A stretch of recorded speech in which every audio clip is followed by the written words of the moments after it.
Olá, boa noite. Me chamo Tarciana Arquino.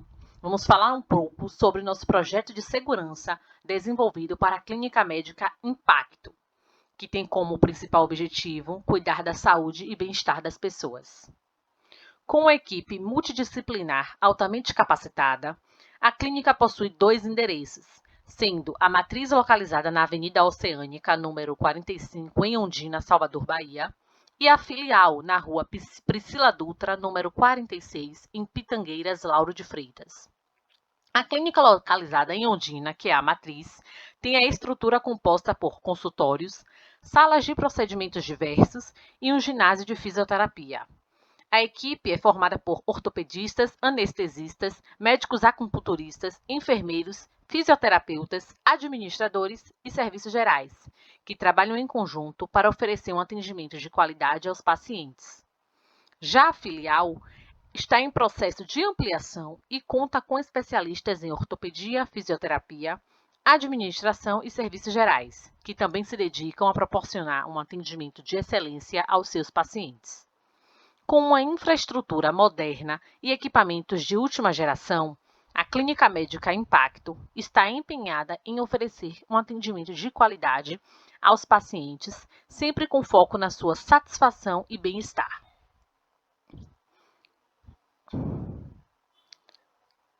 A seguir, podemos observar a planta da matriz da Clínica Impacto, onde apresenta uma recepção para a acomodação dos pacientes e acompanhantes. Ao lado da recepção está a antessala apenas para as pessoas autorizadas, a sala do gerente e o CPD. A partir da recepção, pode-se seguir no corredor que dá acesso aos consultórios médicos, ambulatório de fisioterapia, acupuntura.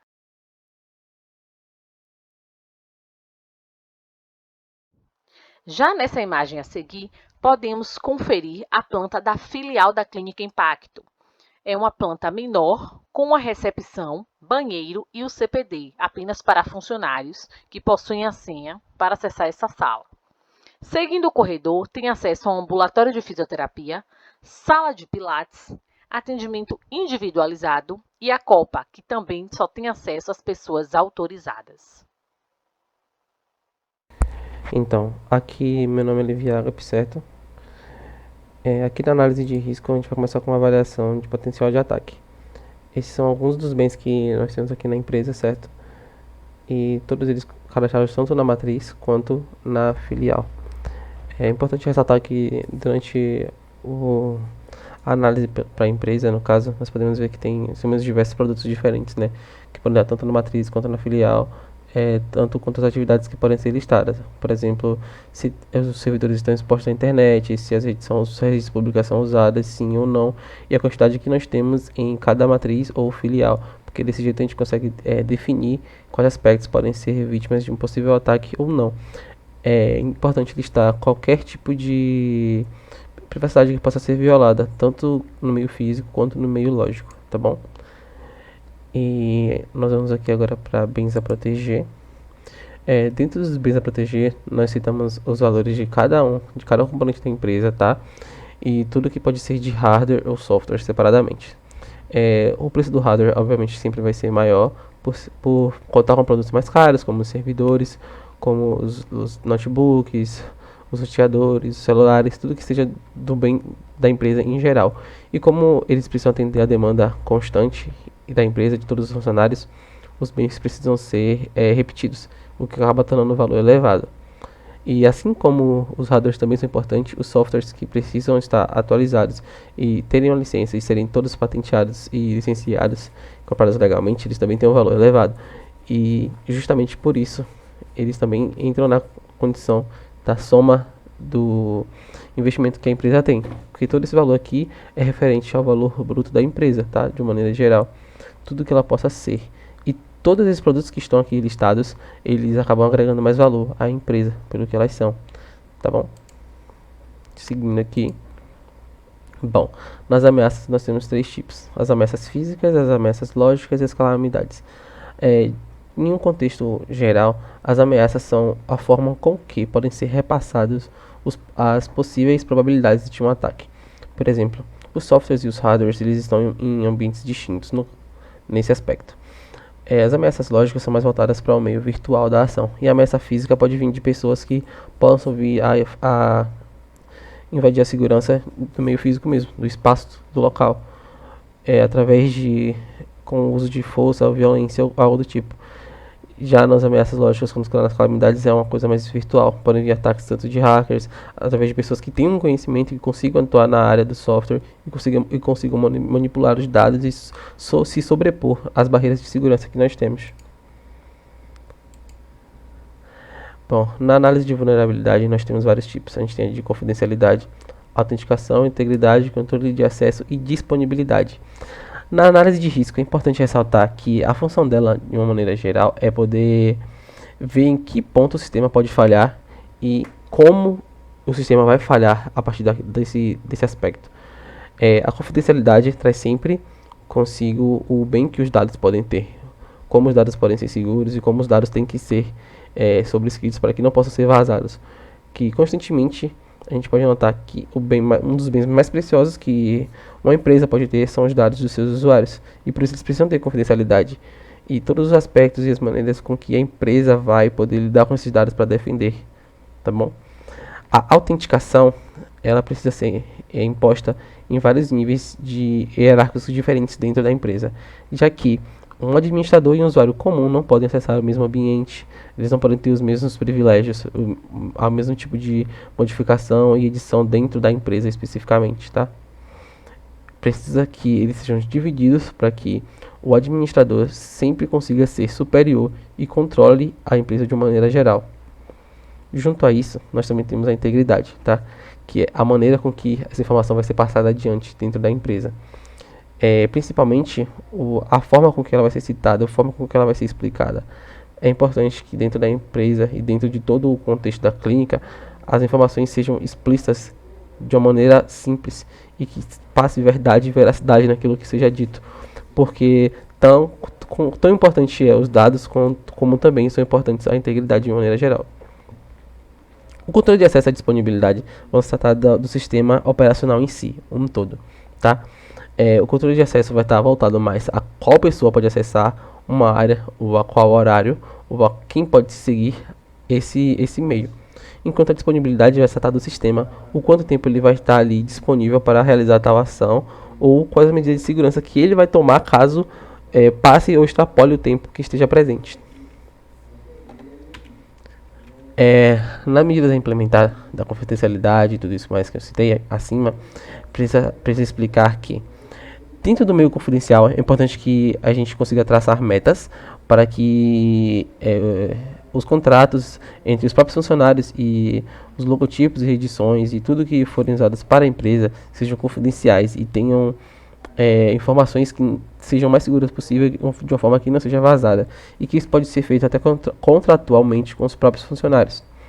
Durante o período de autenticação, é importante salientar que na edição da empresa, na criação da empresa, em toda justificativa que a clínica venha a ter, que possa ser passado selos à frente, ou carimbos à frente, ou então assinaturas digitais com token, para que consiga levar o nível de segurança e torne mais difícil essa falha da autenticação da empresa.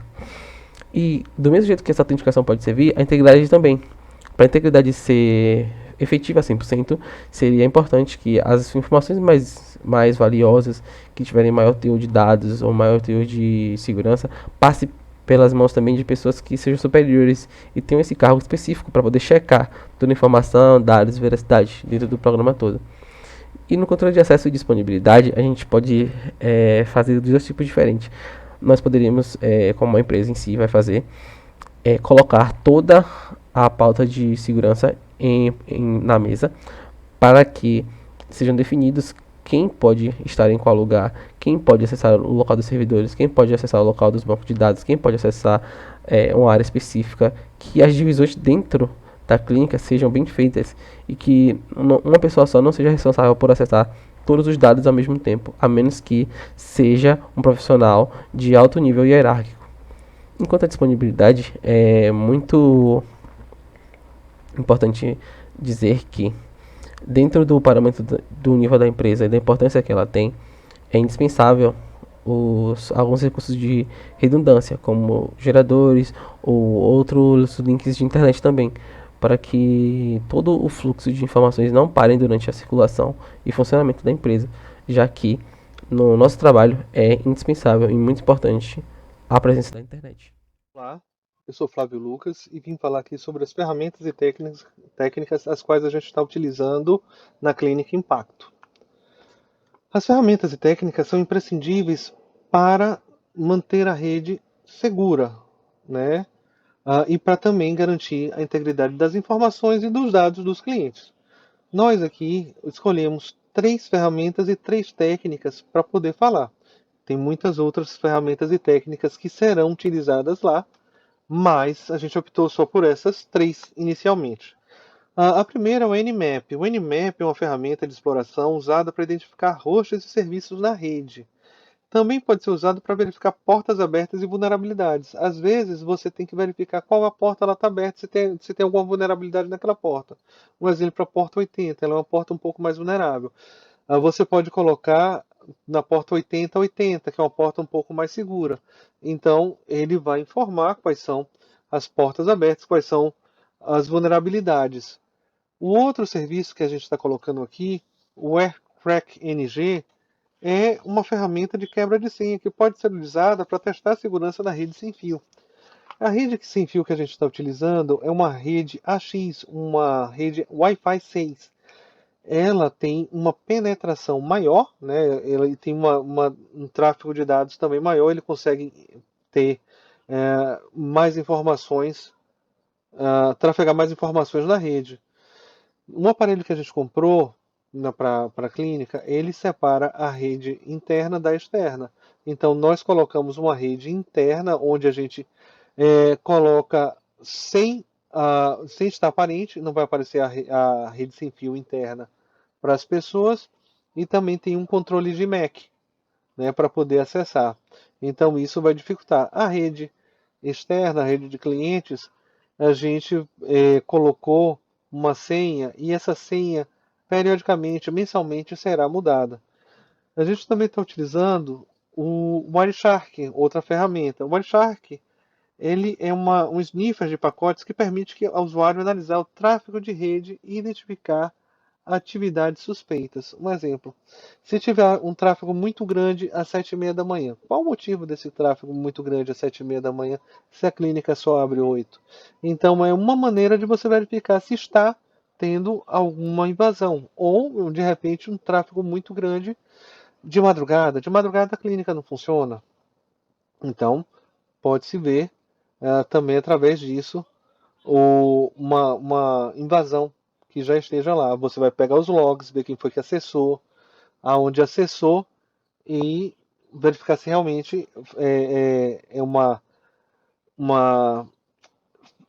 conexão lícita ou ilícita, né? Se de repente foi uma pessoa que conectou para poder fazer uma manutenção, ou se de repente é uma invasão. Depois a gente tem a criptografia na rede inteira, né? A comunicação na rede é toda criptografada. A gente utiliza um firewall com zona desmilitarizada para evitar invasões, né? Ele separa, fazendo assim com que tenha uma proteção maior ainda do servidor. O monitoramento da rede, que também é uma técnica que a gente faz, parecido com o Wireshark, para poder verificar quem foi que acessou, onde é que foi que acessou. Também dá o acesso mínimo necessário para que aquela pessoa consiga trabalhar. Nada de acesso completo para todo mundo. Se ele não precisa ter acesso àquele arquivo ou àquela pasta, ele não vai ter, tá bom? Me chamo Messia e vou falar sobre a rede sem fio. A rede sem fio torna a conexão mais acessível e simples para seus usuários. Essa facilidade vem acompanhada de exposição maior dos dados trafegados na internet, que pode ocorrer invasões e ou ataques. Pensando nisso, foram desenvolvidas medidas para torná-la mais segura, como por exemplo a rede Wi-Fi 6 Mesh, que ela permite conectar melhor os dispositivos, aumentando o tamanho da rede sem prejudicar sua performance. Como o próprio nome diz, a sua topologia é em malha, onde todos os terminais são conectados entre todos. Também vai ocorrer a separação entre a rede interna e a rede dos convidados, sendo que para a rede interna será registrada por endereço MAC.